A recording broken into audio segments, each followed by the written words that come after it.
Mr. President. Keep doing it.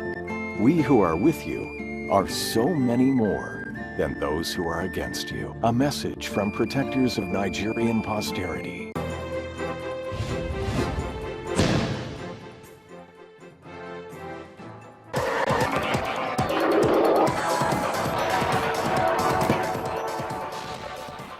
Hello and welcome to Sports News. I'm Barong Tony Uranta.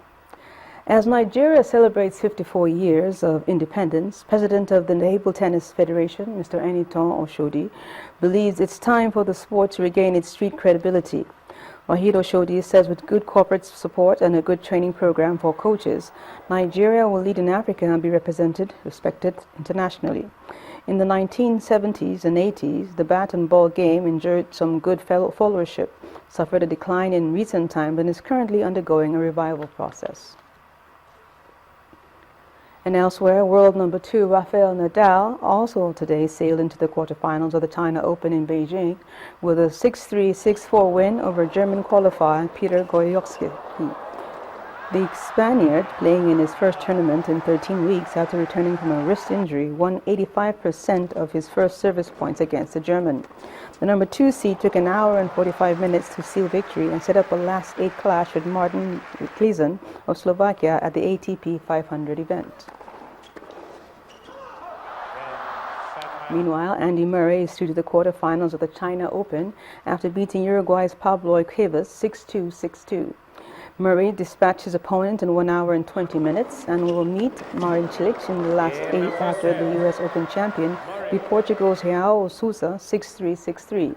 Murray and Cilic have played 11 times before, with the Brit winning 9 times, but Cilic won their last meeting in February. To golf now, and world number 1 Rory McIlroy said he was delighted to be named PGA Tour's Player of the Year for a second time after the stellar 2014 campaign highlighted by 2 major victories. The 25-year-old, who first landed the coveted honor in 2012, won consecutive majors this season at the British Open and the PGA Championship, sandwiched around his victory at the WGC Bridgestone Invitational. McIlroy won out over Billy Horschel, Martin Kaymer, Jimmy Walker, and Bubba Watson in a vote of his peers. And that's it on Sports News for tonight. I'm Barn Tony Ranta, and we'll be back with the rest.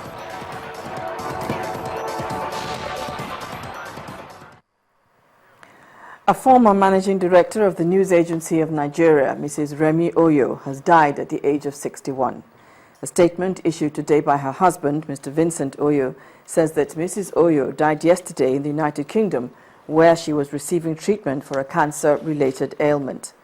She was a seasoned journalist who began her journalism career in 1973 in the Nigerian Broadcasting Corporation, now known as the Federal Radio Corporation of Nigeria, FRCN. She was appointed Senior Special Assistant, Media and Publicity to former President Olusegun Obasanjo in 2003 and served in that capacity until the end of the president's tenure in May 2007. She was appointed the Managing Director of the News Agency of Nigeria in July 2007. On the foreign scene, the Liberian authorities have threatened to prosecute the man diagnosed with Ebola in the U.S., accusing him of lying over his contact with an infected relative. Authorities say that when he left the country last month, Liberian national Thomas Eric Duncan filled in a questionnaire saying that none of his relatives were sick. But Liberia's assistant health minister said he had taken a sick relative to a clinic in a wheelbarrow. Mr. Duncan is in a serious condition in a Dallas hospital. He's the first case of Ebola to be diagnosed on U.S. soil, and about 100 people are now being checked for exposure to the disease. And the main news again. The Nigerian Army has court-martialed 97 soldiers for offences including mutiny, assault, absconding, housebreaking and disorderly behaviour. The Defence Headquarters has insisted that the leader of Boko Haram, Abubakar Shekau, is dead after a video went viral purportedly showing Abubakar Shekau insisting that he's still alive. And that brings us to the end of the news at 10 tonight. Thank you so much for watching. Do join us again tomorrow. I'm Bimbo Olode. Bye for now.